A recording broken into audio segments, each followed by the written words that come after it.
What if I told you, there's nothing you need to fix about yourself to be worthy?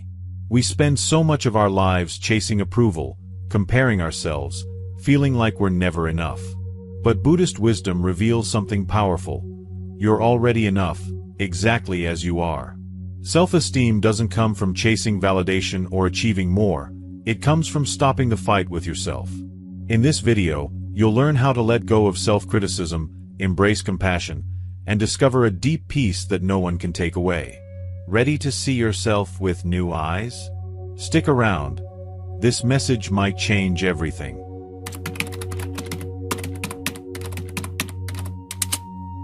The search for self-esteem in today's world. We live in a world that constantly tells us we need to be confident and secure. But at the same time, we're bombarded with messages that make us question our worth. From the time we're young, we're taught that if we do things right, if we succeed, if we meet expectations, then we'll be loved, accepted, and valued. And if we fail, if we fall short, then our sense of worth seems to crumble. And so, we grow up tied to other people's approval. We look for validation and success in how we look, in what others think of us. Especially now, with social media, it's so easy to fall into the trap of comparison. You scroll, you compare, and without realizing it, you start to feel like you're not enough. But what happens when that validation doesn't come? Who are you when you stop measuring yourself against others? Buddhism offers us a completely different perspective. It doesn't tell you to build your self-esteem through achievements or through the opinions of others. It invites you to look within and discover a value that isn't tied to anything outside yourself. You're not more valuable because of your successes, and you're not less valuable because of your failures. Your worth is already there. It's always been there. The problem is that we've forgotten how to see it. We've been taught to measure our worth by standards that are completely out of our control. We tell ourselves, I'll be enough when I reach this goal, or I'll be worthy when I look a certain way, or when people finally recognize me. But all of those things are unstable. One day, someone compliments you and you feel great. The next day, someone criticizes you and your confidence crashes. It's a never-ending cycle that keeps us stuck in self-doubt. Buddhism asks a simple but powerful question. If no one was watching you, if there were no comparisons, no social media, no outside expectations, would you still feel like you weren't enough? That question alone can change everything, because it pushes you to look beyond appearances. It invites you to stop defining yourself by what you have or what you achieve, and to start connecting with who you really are. The real problem isn't a lack of self-esteem, it's how we've learned to value ourselves. Instead of recognizing ourselves as already whole, we've fallen into the trap of thinking we have to be more, do more, prove more. But Buddhism reminds us that true peace doesn't come from trying to fit in or stand out. It comes from deeply accepting who you already are. That doesn't mean giving up on growth or settling for less. It means understanding that your worth isn't up for debate. It's not something you have to earn. From the moment we're born, society starts to shape us. We're taught what's right, what's desirable, what makes us valuable. Over time, those outside voices become our inner voice. We end up talking to ourselves in ways we would never talk to a friend. We're hard on ourselves. We criticize everything we do. We punish ourselves for not being perfect. But Buddhism offers a different approach. It teaches us to observe those thoughts without becoming them. To understand that the voice in your head that tells you you're not good enough isn't telling the truth. It's just repeating old stories you've picked up along the way. Those stories don't define you. You're not your insecurities. You're not your mistakes. You're not your doubts. You are something much deeper than all of that. This isn't about pumping yourself up with motivational quotes or pretending everything's fine. It's about getting to the root of the problem. When your self-worth depends on comparisons and outside approval, it's fragile. One moment you feel great, and the next, a small failure or criticism makes you question everything. But when you learn to see yourself through the lens of Buddhist wisdom, you realize your worth is unshakable. It's not tied to anyone else's opinion. It doesn't go away because you made a mistake. It's always there. This journey isn't about quick fixes or magic formulas. It's about unlearning the old patterns and reconnecting with the peace that's already inside you. You don't need to become someone else. You don't need to chase impossible standards. You just need to start seeing yourself through the eyes of compassion, acceptance, and authenticity. And that's where we're headed in this series. In the next chapters, we'll explore how to bring this wisdom into your daily life. We'll look at the practices that help you build a healthy sense of self and how Buddhist teachings can free you from the constant weight of comparison and self-criticism. If you've ever felt like you're not enough, or like you're always falling short, this path can change your life. The Buddhist perspective on the self and self-esteem. Most people try to build self-esteem by strengthening their identity. They work hard to convince themselves they're valuable, special, or better in some way. Maybe you've done this, trying to prove yourself through achievements, appearances, or recognition. It's how we've been taught. But Buddhism points out something important. The problem isn't that we don't believe we're good enough. The problem is that we're holding on too tightly to an idea of who we think we're supposed to be. From the time we're children, we're handed labels.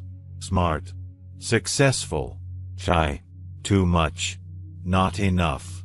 We carry these labels with us, and over time they become how we define ourselves. We get attached to them, whether they're positive or negative. If someone tells you you're good at something, you hold on to that. You feel proud. But if someone questions you or criticizes you, it hurts because it shakes the identity you've worked so hard to build. We end up living in this constant tension, trying to hold on to the good labels and push away the bad ones. But what if we aren't those labels at all?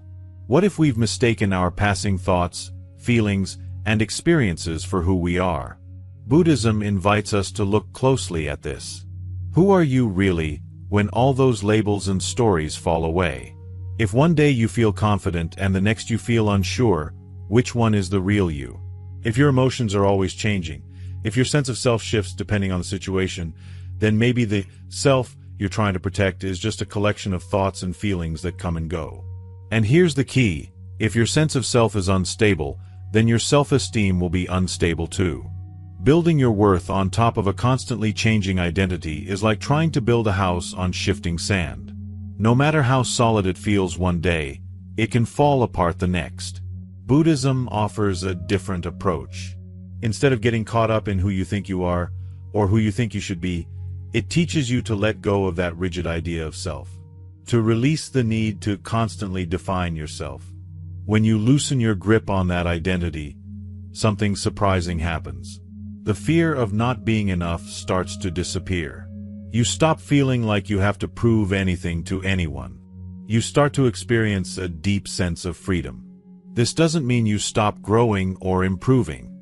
It doesn't mean you give up on becoming the best version of yourself. But it changes the reason why you grow. Instead of trying to fix yourself or earn approval, you grow because it's natural. Because you're curious. Because you enjoy learning and experiencing life, without the pressure to measure up. The Buddhist view encourages a more flexible understanding of who we are. You're not just your achievements. You're not your mistakes. You're not even the opinions other people have about you. You are a living, breathing, ever-changing experience. And when you accept this, you stop clinging to an ideal image of yourself. You stop trying to fit into someone else's expectations. You give yourself permission to just be. And here's where real peace begins. When you no longer define yourself by rigid labels, the pressure lifts. You no longer need to be enough by anyone's standards. You no longer have to be perfect. You can relax into who you are in this moment, knowing that's all you ever need to be. This shift changes how you speak to yourself. It softens your inner dialogue. You're less critical, less demanding, and more understanding. You stop measuring your worth by how productive you are or how others see you. You simply exist, and that's enough. When you stop trying to control how you're seen, and instead focus on how you experience yourself, life gets lighter. You feel more grounded. And your sense of worth no longer depends on external approval.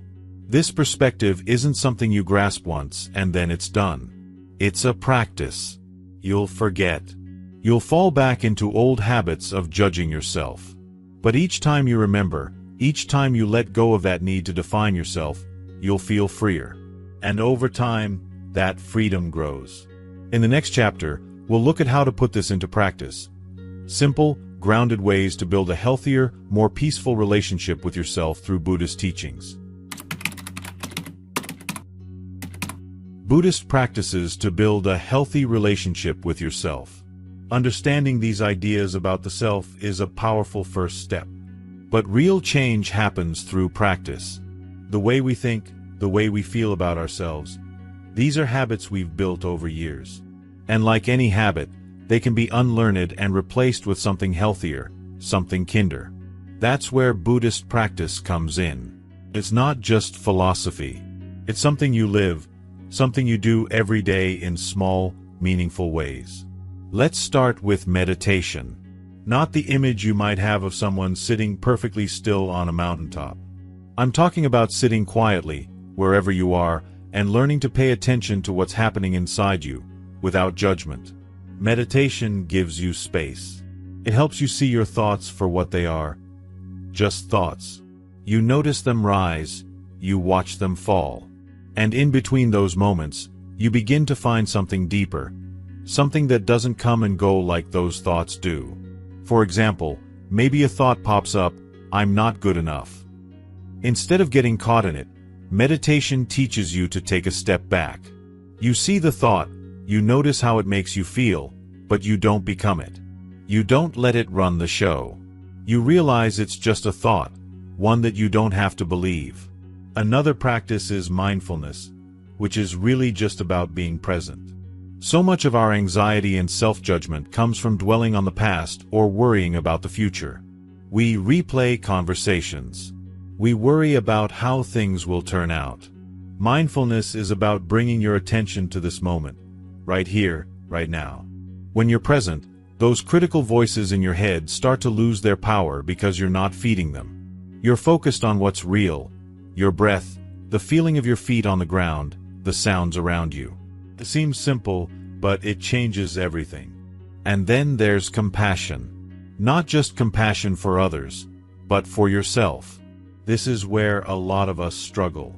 We think compassion means being weak or making excuses. But that's not true compassion. Real compassion is seeing that you're human. You're learning. You're not perfect, and that's okay. Imagine how you'd treat a friend who's struggling. You wouldn't tear them down. You wouldn't tell them they're a failure. You'd offer kindness, patience, and encouragement. Why wouldn't you do the same for yourself? One of the most powerful practices in Buddhism is called metta bhavana, or loving-kindness meditation. You start by offering kindness to yourself, quietly saying phrases like, "May I be happy. May I be safe. May I live with ease." At first, it might feel strange. You might even feel resistance. But the more you practice, the more natural it becomes. Over time, you find that your inner voice softens. You stop being your own worst critic and start becoming your own ally. Gratitude is another simple but life-changing practice. We often focus on what's missing, what we're not doing right, what we don't have, how we wish we were different. But what if instead, you paused and noticed what's already good? Gratitude shifts your focus. It reminds you of your strengths, your efforts, and the things in your life that bring joy, no matter how small. When you're grateful, your inner world becomes less about lack and more about abundance. That creates a solid foundation for healthy self-esteem. And finally, there's the practice of letting go, detachment. We often try to control how others see us, or we hold on to an idealized version of ourselves. But the more we cling, the heavier life feels. Detachment doesn't mean you stop caring. It means you release the need to control everything. You stop trying to force things and trust that you're enough, even without the perfect image or the perfect outcome. There's freedom in that. All of these practices, meditation, mindfulness, compassion, gratitude, and letting go aren't things you do once and check off a list. They're daily habits. Small moments of awareness, small acts of kindness toward yourself. And over time, they add up. You start to feel different. You start to live differently. You build a relationship with yourself that's grounded in acceptance, patience, and trust. When you do this, self-esteem isn't something you have to chase. It's something that grows naturally, quietly, like a tree rooted deep in the earth. In the next chapter, we'll talk about compassion on a deeper level. How it's not just something nice to practice, but a powerful force for true self-acceptance. The role of compassion in self-acceptance. Most of us have no problem showing compassion to other people. If a friend is struggling, we offer comfort. If someone we care about makes a mistake, we tell them it's okay, that they're only human. But when it comes to ourselves, it's a different story. We're often harsher, more demanding, less forgiving. We hold ourselves to impossible standards. And when we fall short, we punish ourselves with criticism and guilt. Buddhism teaches us that this lack of compassion toward ourselves is one of the deepest sources of suffering. The mind thinks it's being helpful by pointing out everything that's wrong, by keeping us in line. But the truth is, when we're caught in constant self-judgment, we close the door to growth. We get stuck in shame and fear, and those are not places where we thrive. Compassion is not about excusing our mistakes or avoiding responsibility. It's about meeting ourselves where we are, with understanding and kindness. It's about saying, yes, I made a mistake, but that doesn't make me unworthy. That makes me human. And there's a huge difference between growth that comes from shame and growth that comes from compassion. Shame says, I'm not enough. Compassion says, I'm learning. Imagine someone you love is having a hard time. Maybe they failed at something important to them. You wouldn't tell them they're useless, or that they'll never get it right. You'd listen. You'd remind them of their strengths. You'd stay by their side until they found their footing again. That's what compassion looks like. And that's what we need to offer ourselves. In Buddhism, there's a practice called metta, or loving kindness, that helps us develop this quality. You sit quietly, and you offer well wishes, first to yourself, then to others. You might say, may I be happy. May I be safe. May I be free from suffering. At first, it can feel uncomfortable. We're so used to ignoring our own needs that being kind to ourselves feels unnatural. But over time, something shifts. We begin to soften. We begin to heal. Self-compassion doesn't mean we stop aiming to do better. It means we stop tearing ourselves apart in the process. It gives us the strength to keep going, not because we feel we're broken, but because we understand we're worth the effort. It's the fuel for true self-acceptance, which doesn't mean settling, but embracing ourselves fully, including the messy parts. And there's something else important here. Compassion connects us to others. Buddhism teaches that suffering is universal. Every person you meet is carrying their own invisible weight. When we realize we're not alone in our struggles, something powerful happens. We stop feeling isolated. We stop believing we're the only ones who feel afraid or insecure. Compassion opens the door to connection, to community, and to a deeper sense of belonging. Self-acceptance doesn't come from reaching some perfect version of yourself. It comes from embracing who you are right now, in this moment. It's understanding that you can be a work in progress and still be enough. You can have areas you want to grow in and still deserve kindness. You can be healing and still be whole. The practice of compassion, toward yourself and others, creates the space for that truth to take root. And once it does, you begin to experience a different kind of peace. One that doesn't depend on external approval. One that isn't shaken by mistakes or setbacks. It's a peace that comes from knowing you are already enough. In the next chapter, we'll explore how to quiet the voice of self-criticism using meditation and mindfulness. Simple practices that make a big difference when they become part of your life.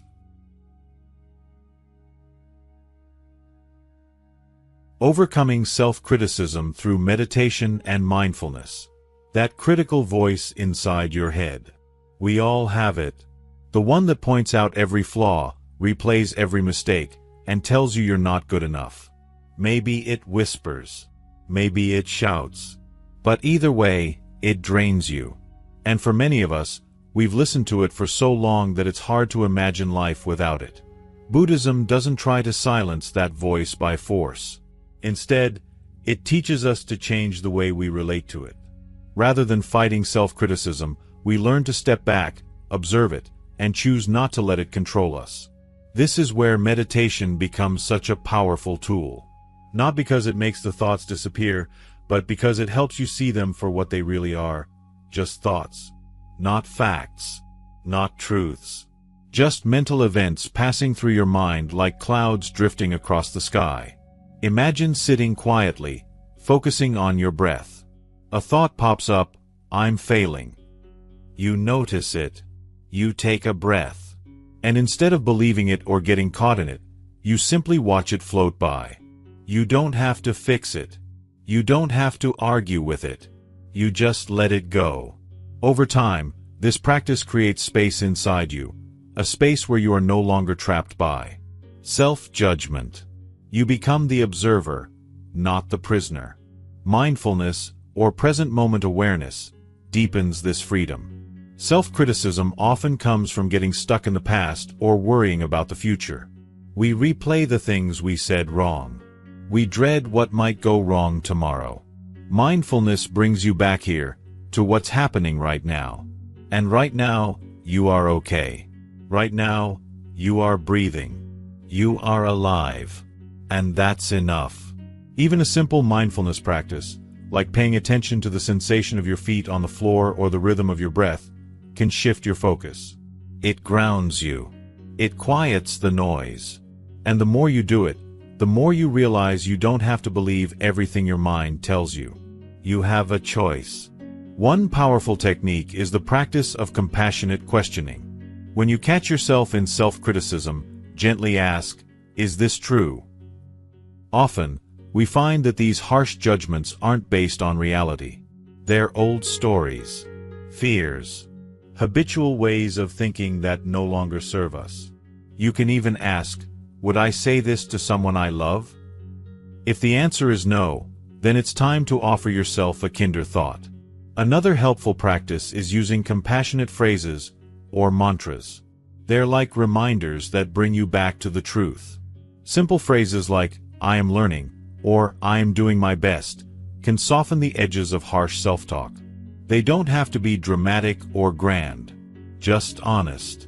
Just kind. And here's something important to remember. This isn't about getting rid of self-criticism forever. That's not realistic. The goal is to change your relationship with it. To recognize it when it shows up, to greet it with understanding, and to make a different choice. You can say, I see you. I know where you come from. But I don't have to believe you today. The more you practice meditation and mindfulness, the easier it becomes to find that space between hearing the critical thought and reacting to it. And in that space, there's peace. There's power.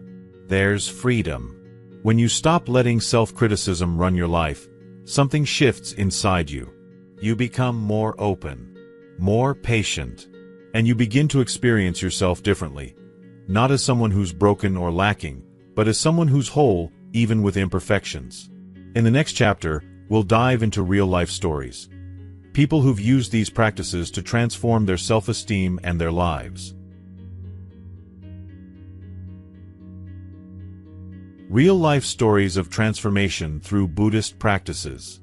Sometimes, ideas sound good in theory, but we need proof they work in real life. We need stories. Stories of people who were struggling just like us, who found a way to heal and transform through practice. And while Buddhist teachings are ancient, they're just as relevant today. The stories you're about to hear aren't fairy tales of instant enlightenment. They're real, human experiences of people who slowly, steadily changed their relationship with themselves, often in small but powerful ways. Let's begin with the story of Thich Nhat Hanh. He's one of the most respected Buddhist teachers of our time, But he didn't start his life as a peaceful master living in a monastery. He was a young monk in Vietnam during a time of war and devastation. He witnessed unimaginable suffering, violence, loss, pain. He could have easily been consumed by anger or despair. But instead, he turned to mindfulness and compassion as his refuge. He practiced being fully present, even in the midst of chaos, and cultivated compassion not just for others, but for himself. Through that practice, he found an inner peace that no war could destroy. And he dedicated his life to teaching others how to find that same peace within themselves. His life is a reminder that even in the worst circumstances, we can choose how we respond. We can choose healing over hatred, peace over fear. Then there's the story of Pema Chodron. Long before she became a Buddhist nun and author, she was just a woman going through a painful divorce, feeling lost and broken. Her world had collapsed, and she was left with a deep sense of failure and unworthiness. But instead of running away from her pain, she turned toward it. She started meditating. She studied Buddhist teachings on compassion and non-attachment. And little by little, she realized she didn't have to be perfect to be at peace. She could be flawed, heartbroken, messy, and still be whole.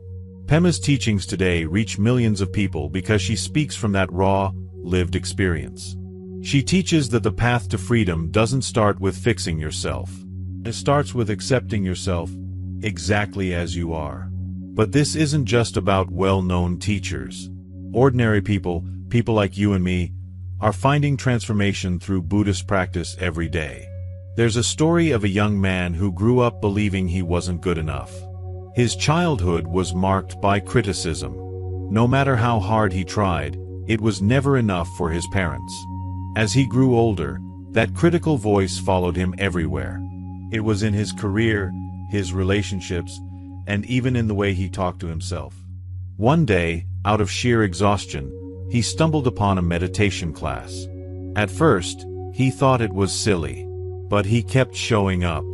10 minutes a day, then 15. Slowly, he learned to sit with his thoughts without reacting to them. And for the first time, he realized, I am not these thoughts. They don't control me. That space he found during meditation expanded into his daily life. He became kinder to himself.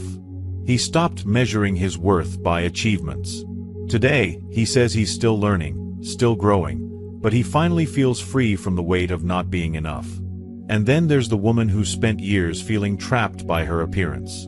Every time she looked in the mirror, she saw what she thought was wrong. She chased diets, beauty treatments, anything that promised to make her feel worthy. But nothing ever did. It wasn't until she attended a Buddhist retreat that things shifted. She was introduced to loving-kindness meditation and asked to send kind wishes to herself. It felt strange at first. She had spent so long criticizing herself that kindness felt uncomfortable. But she stayed with it. Each morning, she whispered, "May I be happy. May I be peaceful. May I accept myself." It took time, months. But slowly, she noticed the harshness fading. She began to appreciate her body not for how it looked, but for what it allowed her to do. She ran with her kids in the park. She laughed with friends. She felt strong. She felt alive. And in that acceptance, she found a beauty she had never seen before. These stories may seem different, but they share the same heart. They are stories of people turning inward, not to find something wrong, but to find something true. Through Buddhist practices, meditation, mindfulness, compassion, they each learned to stop fighting with themselves. They learned to soften, to let go. And in that letting go, they found peace. But here's something important. Their journeys weren't perfect. They had days when they felt stuck, days when they doubted themselves. And that's okay. The Buddhist path isn't about perfection. It's about showing up again and again, with patience and kindness, even when it's hard. And that's why these stories matter.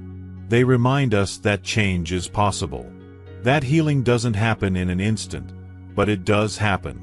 With small steps, with steady practice, with compassion. You don't need to become someone else to find peace. You just need to be willing to meet yourself where you are, right now. In the next chapter, we'll explore how to take these teachings and weave them into the fabric of your everyday life. Simple, practical steps to live this truth, not just understand it. Trusting the flow of life, living the teachings of detachment and self-compassion. We've come a long way together.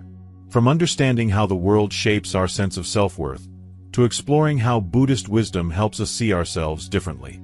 From learning how to quiet the voice of self-criticism, to practicing compassion toward ourselves in ways we probably never have before. And if there's one truth that threads through all of this, it's this: what's meant for you will come, and you don't need to force it.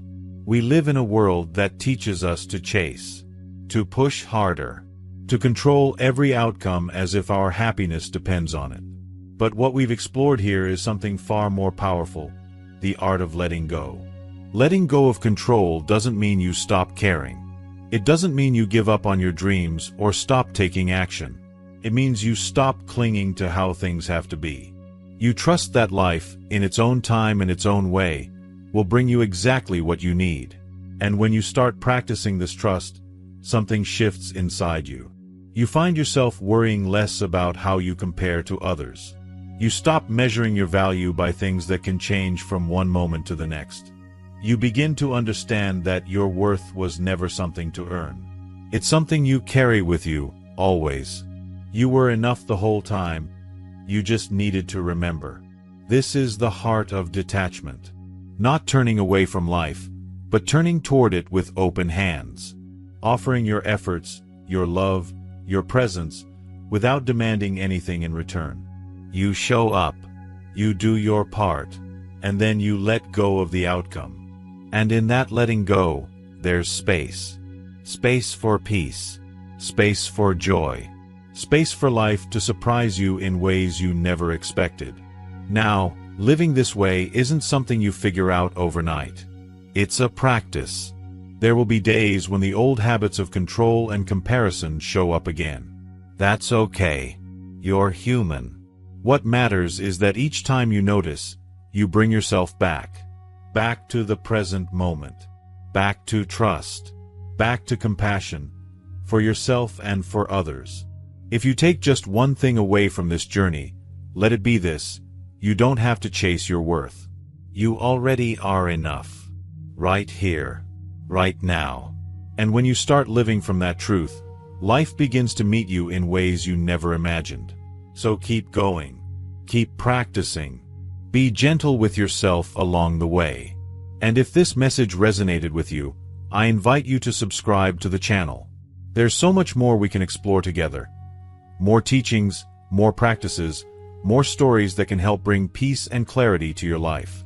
And I'd love to hear from you. What part of today's video spoke to you the most? Is there something you're ready to let go of? Share it in the comments below. Let's support each other in this process, because we're all walking this path together. Thank you for being here. Thank you for taking this time for yourself. I'll see you in the next video.